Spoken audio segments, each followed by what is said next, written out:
ठीक है। Syncytial specification, आपने अभी तक कौन कौन से स्पेसिफिकेशन पढ़ लिए? ऑटोनॉमस स्पेसिफिकेशन, कंडीशनल स्पेसिफिकेशन, अब है सिनकाइशियल स्पेसिफिकेशन।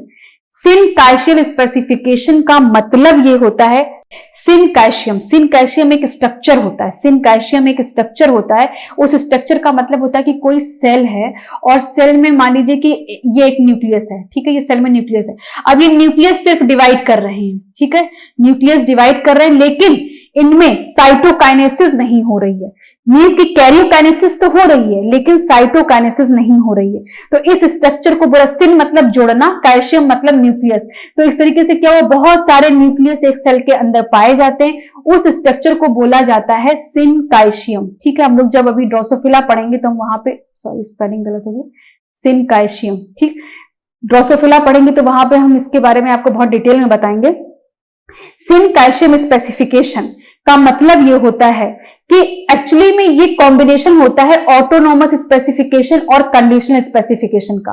कहने का मतलब ये है कि कुछ मतलब एनिमल या ऑर्गेनिज्म ऐसे होते हैं जिनमें कुछ टाइम के लिए ऑटोनॉमस स्पेसिफिकेशन चलता है, कुछ टाइम के लिए कंडीशनल स्पेसिफिकेशन चलता है। तो ऐसे स्पेसिफिकेशन को बोला जाता है सिनकाइशियल स्पेसिफिकेशन।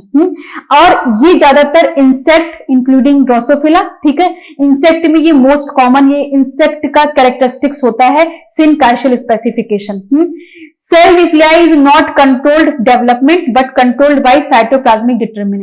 मतलब भाई आपको क्या समझना है कि इसमें पहले तो हो रहा है ऑटोनॉमस स्पेसिफिकेशन भी चल रहा है, तो कुछ पोजीशन में जैसे ड्रोसोफिला के केस में कुछ स्टेजेस तक जब डेवलपमेंट होती है ड्रोसोफिला की, तो वहां पे क्या होता है कि वहां पे साइटोप्लाज्मिक डिटरमिनेंट के थ्रू स्पेसिफिकेशन होता है, जैसे कि एमआरएनए और प्रोटीन के थ्रू।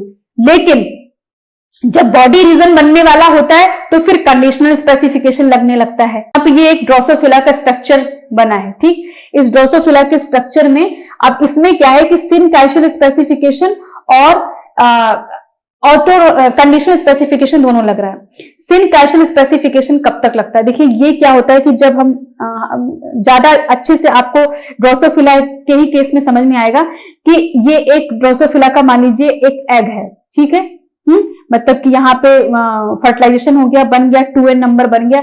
इसके बाद ये क्या होगा कि इसमें सिर्फ और सिर्फ कई स्टेजेस तक, कई क्लीवेज तक होते रहते हैं, और कई क्लीवेज होते होते मतलब टोटल 14 क्लीवेज होते हैं। 14 क्लीवेज तक, 13 क्लीवेज तक क्या होता है कि ये ऑटोनॉमस स्पेसिफिकेशन शो करता है। इसके बाद फिर इसमें क्या होता है कि जब ये 14 नंबर के क्लीवेज पे आता है तो जो इसके न्यूक्लियस जो बहुत सारे बन गए होते हैं, उन न्यूक्लियस पे एक सेलुलाइजेशन हो जाता है, मतलब कि अब इसके सेल्स अलग होने शुरू हो गए, तो इसको बोला जाता है सेलुलर ब्लास्टोडर्म। तब इसके बाद से फिर कंडीशनल स्पेसिफिकेशन लगता है, ठीक। तो अब जब ऑटोनॉमस स्पेसिफिकेशन लग रहा है तो जैसे हमने बताया कि साइटोप्लाज्मिक डिटरमिनेंट के थ्रू होता है, तो उसमें होता क्या है, ड्रोसोफिला के पास कुछ एमआरएनए पाए जाते हैं जैसे कि बाइक्वाइड एमआरएनए, और ये क्या है, नैनोस, ठीक है। ड्रोसोफिला का जब डेवलपमेंट होता है तो 2 एमआरएनए बहुत इंपॉर्टेंट रोल प्ले करते हैं, बहुत सारे होते हैं लेकिन अभी हम लोग 2 पे फोकस हैं। बाइक्वाइड का काम क्या है, बाइक्वाइड जो एमआरएनए होता है वो क्या करता है कि हेड की फॉर्मेशन करता है, वो क्या करता है, हेड की फॉर्मेशन करता है। तो इसका ग्रेडियंट ऐसे यहां पे बढ़ते जाता है, जैसे आप यहां पे देख रहे हैं ये हेड का फॉर्मेशन कर रहा है।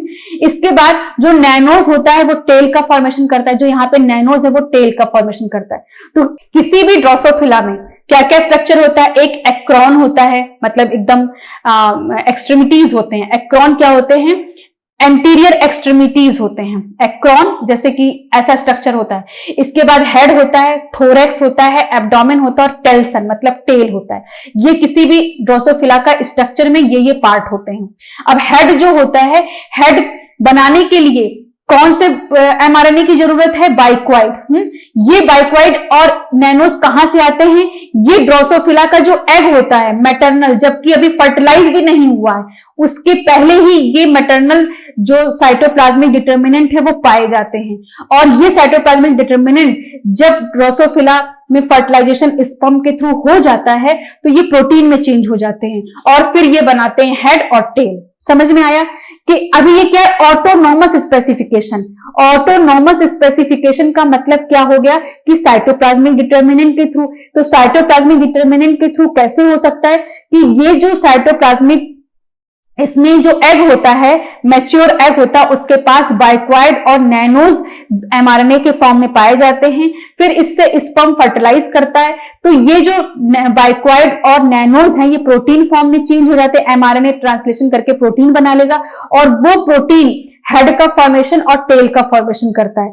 तो बेसिकली देखा जाए तो ये कहां से आए, ये मदर से आए। ये जो साइटोप्लाज्मिक डिटर्मिनेंट थे बाइक्वाइड और हंचबैक कहां से आए, मदर से आए, और इन्होंने ही इसका फेट डिसाइड किया। अब बहुत इंटरेस्टिंग, अगर मान लीजिए एक एक्सपेरिमेंट हम लोग करते हैं, मान लीजिए कि ये एक ड्रोसोफिला है, ठीक है, इस ड्रोसोफिला, एक हम एक्सपेरिमेंट करते हैं, इस ड्रोसोफिला में बाइक्वाइड डेफिशिएंट है, बाइक्वाइड है ही नहीं, ठीक है, बाइक्वाइड डेफिशिएंट है। अब हम क्या करते हैं, इंजेक्शन के थ्रू बाइक्वाइड को हम लोग यहां पे इंजेक्ट कर देते हैं, ठीक है।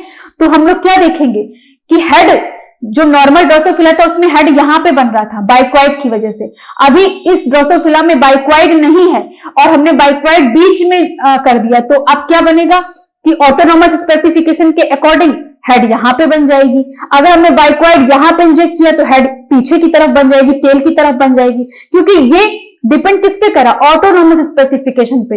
मतलब कि साइटोप्लाज्मिक डिटर्मिनेंट जहां जाएंगे वही फेट बनाएंगे, पोजीशन यहां इंपॉर्टेंट नहीं है। अगर रेगुलेटिव डेवलपमेंट होता तो बाइक्वाइड को अगर हम यहां पे रखते तो ये यही पोर्शन बनाता, अगर ये ट्रंक था या जो भी था वही बनाता, लेकिन यहां तो ऑटोनॉमस स्पेसिफिकेशन है। ऑटोनॉमस स्पेसिफिकेशन में जो पर्टिकुलर साइटोप्लाज्मिक डिटर्मिनेंट जहां पे रखा जाएगा और वो जो उसका फेट होगा वही बनाएगा, भले ही वो कहीं भी रखा जाए, तो हेड यहां बन जाएगी। तो ऐसे ड्रोसोफिला के बहुत म्यूटेंट केस भी पूछे जाते हैं, वो हम लोग ड्रोसोफिला में डिस्कस करेंगे, ठीक। तो यहां पे क्या देखा आपने कि बाइक्वाइड क्या कर रहा है, हेड की फॉर्मेशन कर रहा है।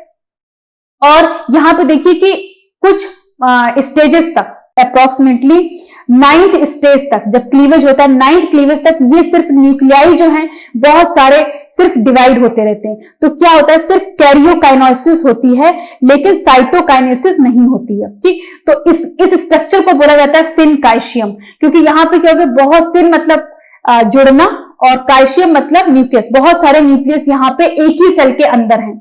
अब इसके बाद तो जब तक सिनकाइशियम ये वाली स्टेज होती तब तक ये सब ऑटोनॉमस स्पेसिफिकेशन शो करते हैं। फिर इसके बाद एक टाइम के बाद जो ये सेल्स आपको दिख रहे हैं, इनके चारों तरफ एक मतलब प्लाज्मा मेम्ब्रेन बनने लगती है, सेलुलर ब्लास्टोडर्म इनको बोलते हैं। और इसके बाद फिर शुरू होता है कंडीशनल स्पेसिफिकेशन, ठीक है। तो इतना आपको याद रखना है कि जो ड्रोसोफिला है वो क्या है, वो सिनकाइशियम मतलब सिनकाइशियम स्पेसिफिकेशन है, जहां पे ऑटोनॉमस और कंडीशनल स्पेसिफिकेशन दोनों पाया जाता है।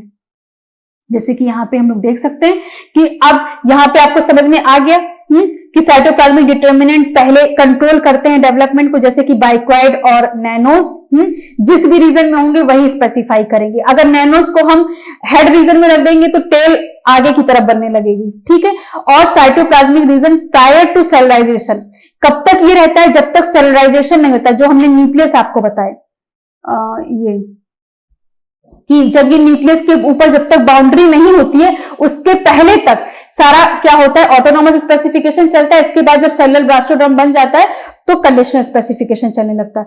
Variable cleavage produce no rigid cell fate, मतलब क्योंकि यहाँ पे क्या हो रहा है कि बाद में चल के कंडीशनल स्पेसिफिकेशन लगता है तो इसलिए यहाँ पे क्लीवेज वेरिएबल हो जाती है। क्योंकि अगर कंडीशनल नहीं लगता, पूरा का पूरा ऑटोनॉमस होता तो वेरिएबल क्लीवेज नहीं होती, फिक्स क्लीवेज होती। हाँ, इसीलिए क्योंकि यहाँ पे बाद में कंडीशनल स्पेसिफिकेशन लग गया, इसीलिए सेल का फेट भी रिजिड नहीं होता है, सेल का फेट भी चेंज हो सकता है। For the particular nuclei after cellularization conditional specification is often seen, ठीक है।